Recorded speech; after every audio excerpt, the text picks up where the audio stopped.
গাজা শান্তি সম্মেলনে বিশ্ব নেতাদের উপস্থিতিতে সই করলেন মার্কিন প্রেসিডেন্ট ডোনাল্ড ট্রাম্প। গতকাল 13 অক্টোবর মিশরে অনুষ্ঠিত গাজা শান্তি সম্মেলনে, যেখানে প্রায় বিশ্বের অন্তত 35টি দেশের রাষ্ট্রপ্রধান উপস্থিত ছিলেন, এই 35টি রাষ্ট্রের রাষ্ট্রপ্রধানের উপস্থিতিতে ডোনাল্ড ট্রাম্প এই চুক্তিতে সই করেন। আর উপস্থিত ছিলেন মিশরের প্রেসিডেন্ট, তুরস্কের প্রেসিডেন্ট এবং কাতারের আমির সহ।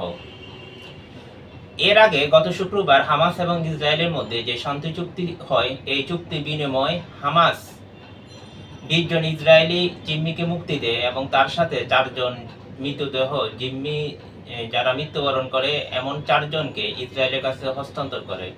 অপরপক্ষে ইসরায়েলও তার আটক থাকা ইসরায়েলের কারাগারে যে ফিলিস্তিনিরা আটক রয়েছে, সে আটকের মধ্যে প্রায় 2000 ফিলিস্তিনিদেরকে মুক্তি দেয় ইসরায়েল। দীর্ঘ 2 বছর যাবৎ এই রক্তক্ষয়ী সংঘর্ষে যুদ্ধের পর অবশেষে ডোনাল্ড ট্রাম্পের উদ্যোগে এই শান্তি চুক্তি স্বাক্ষরিত হয়। এই মিশরে এই শান্তি চুক্তিতে অংশগ্রহণ করতে চেয়েছিলেন ইসরায়েলের প্রধানমন্ত্রী, কিন্তু বিশ্বের অনেক নেতাদের চাপে তিনি অংশগ্রহণ করতে পারেননি। তুরস্কের প্রেসিডেন্ট এরদোয়ান বলেছেন, ইসরায়েলের প্রধানমন্ত্রী নেতানিয়াহু যদি এই সম্মেলনে অংশগ্রহণ করে তাহলে অনেকে বয়কট করবে, যার ফলে আর ইসরায়েলের প্রধানমন্ত্রী অংশগ্রহণ করেননি। কিন্তু ডোনাল্ড ট্রাম্প এই চুক্তি সই করে অবশেষে বলেছেন তিনি, আমরা অবসান করলাম এই গাজা যুদ্ধ।